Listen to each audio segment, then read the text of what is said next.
Bapak Ibu sekalian, kita semangatin dulu sedikit ya. Kita coba tes suaranya. Semangat pagi.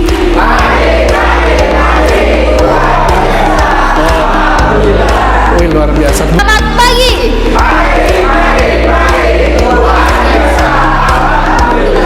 Siapa kita? Bersatu. Bersama. Kita bersatu. Bersama. Kali ya, Mbak Esti. Oke, teman-teman sekalian, boleh diputar dulu videonya. Teman-teman sekalian, boleh saya dibantu berdiri.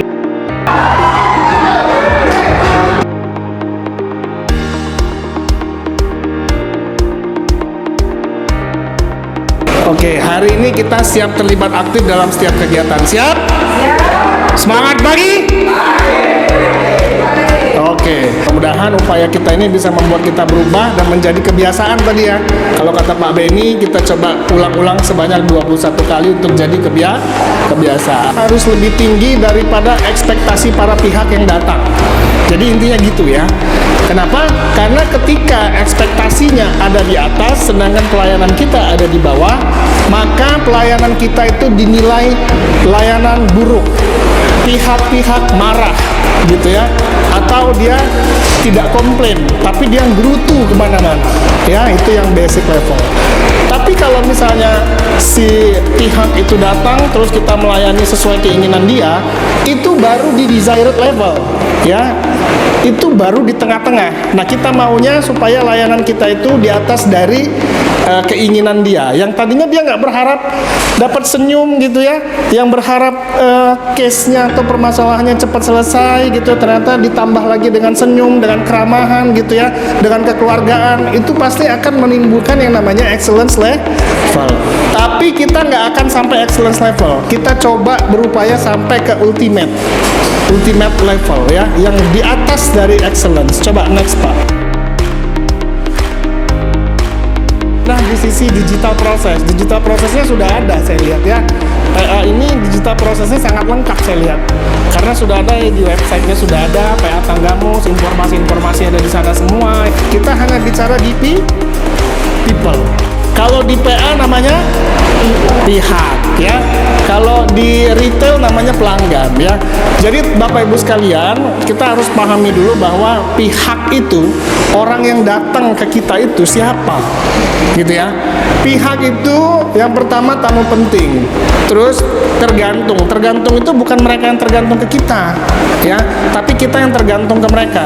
Kalau mereka nggak ada yang datang ya, nggak memberikan peluang kita bekerja, kita nggak akan ada di sini, betul? Oke.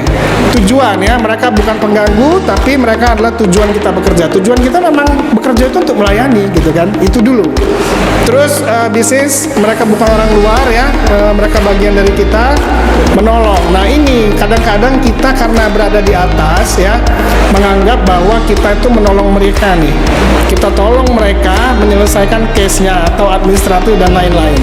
Padahal sebenarnya mereka itu yang menolong kita dengan memberikan kesempatan kita untuk beramal ibadah, saling tolong menolong, apalagi kita di pengadilan agama gitu ya.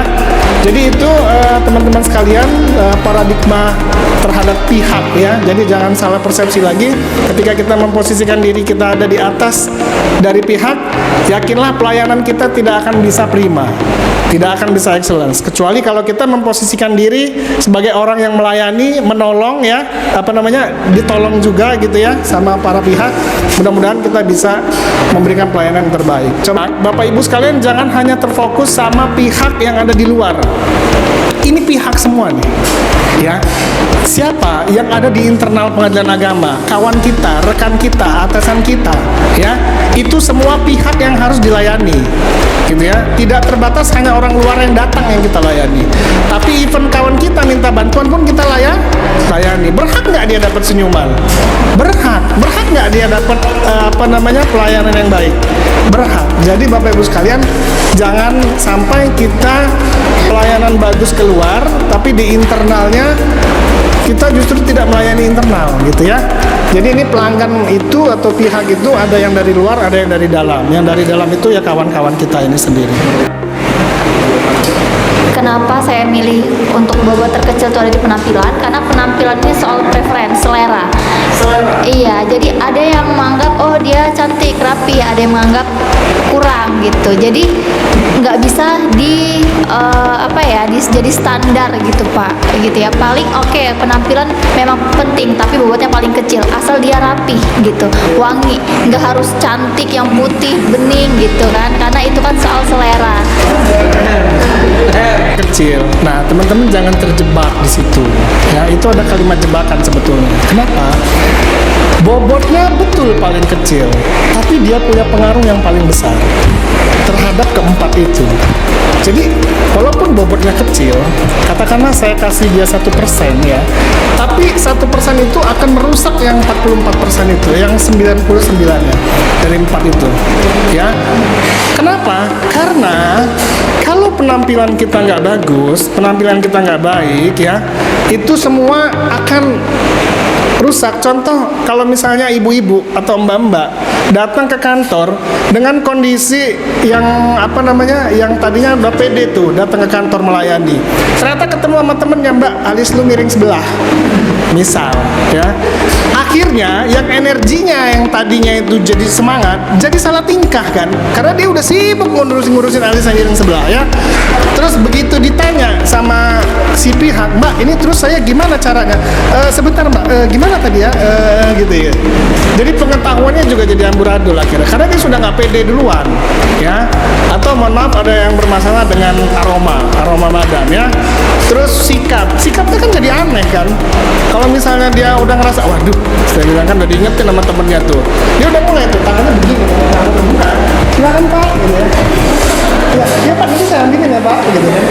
Akhirnya sikapnya jadi aneh gitu ya. Skillnya juga pasti akan berubah.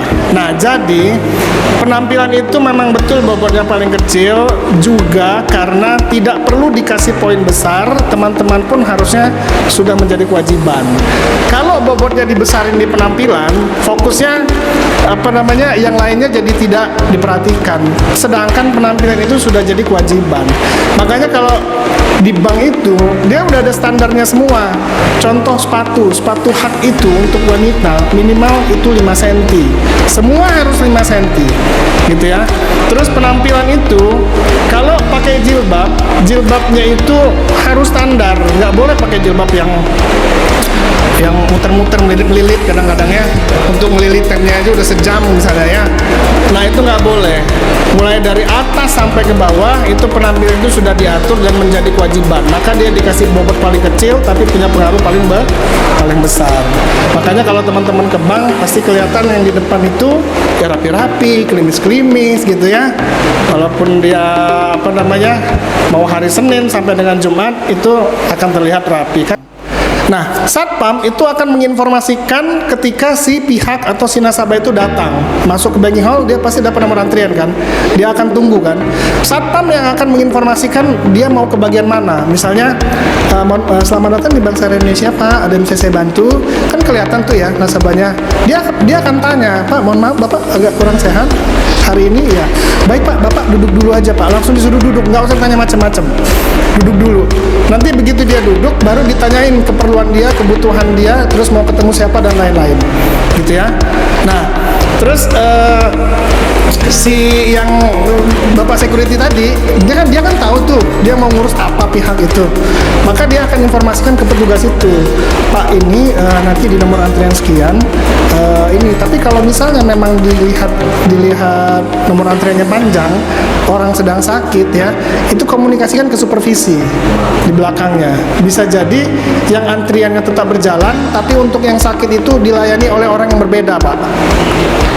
Jadi kalau orang sakit itu dia tunggu nomor antrian 50 ya, sekarang lagi antrian nomor 10, pingsan dia di situ. Ya.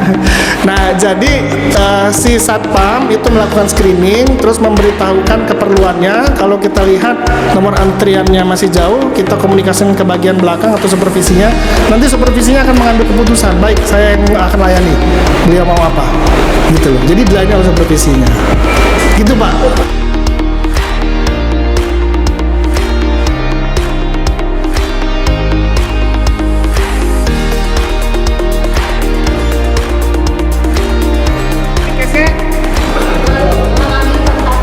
ambil penetapan dengan Mas siapa namanya? Mas Fitra. Baik, Mas Fitra dan Mbak Astri. Nanti datang ya. Coba layani dulu seperti apa yang terjadi selama ini.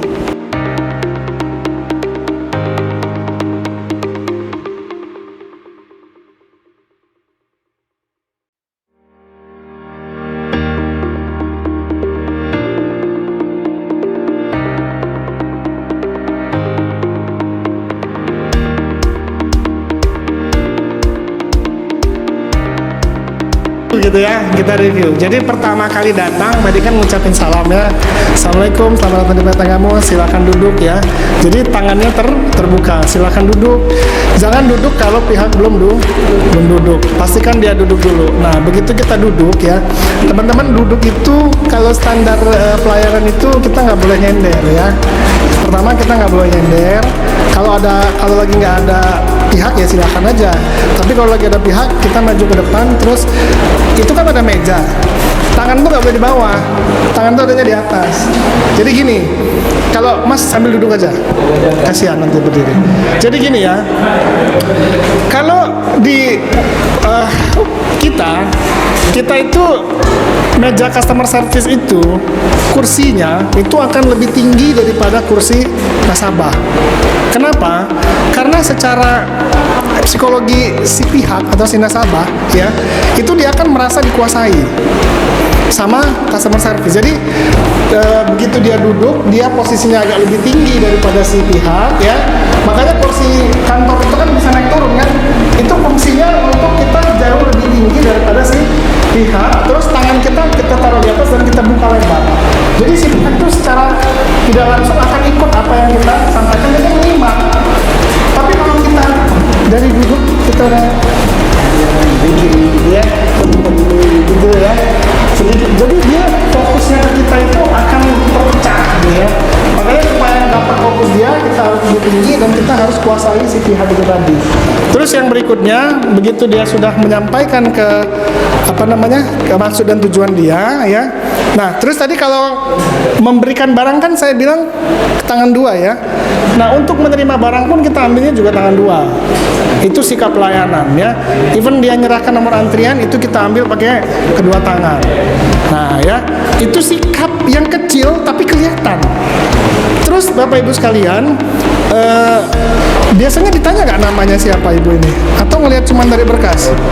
Ditanya. Jadi Bapak Ibu sekalian, kalau kita mau pelayanan yang baik, itu sebut namanya minimal 5 kali selama pelayanan, ya. Atau seminim-minimnya 3 kali. Kapan? Pertama, terus pada saat di tengah, dan terakhir pada saat dia mau pergi. Baik Ibu, siapa tadi? Ibu Asti? Baik Ibu Asti, ada yang bisa saya bantu? Saya mau ambil hasil putusan ya tadi ya. Baik Bu Asti mau ambil hasil putusan ya, jadi dikonfirmasi lagi. Baik Bu Asti mau ambil hasil putusan ya. Bu Asti silakan diisi sebentar untuk formnya, kasih, terus tunjukkan mana yang bagian mau diisi itu dengan 2 cara. Pertama, bisa pakai tangan terbuka kalau nggak ada ballpoint. Kedua, pakai ballpoint tapi bukan pena yang pakai tutup itu Bu. Nah, pena seorang pelayanan itu yang cetek-cetek. Jadi ketika menunjuk itu pakai penanya yang tertutup. Nah, nanti kalau penanya masih pena-pena itu minta ganti di bagian umum ya. Penanya juga cetek. Jadi itu ditunjukkan, kalau sudah selesai ambil lagi berkasnya.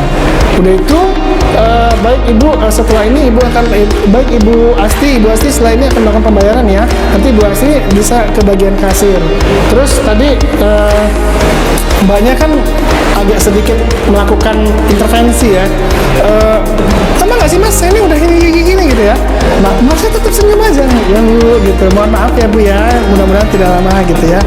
Jadi walaupun terintimidasi sama orang yang kayak apa. Jadi gini. Ada orang itu 4 tipikal ya. Nanti ini materinya yang pertemuan kita berikutnya aja ya, karena ini panjang kalau mau diulas. Tapi orang itu ada 4.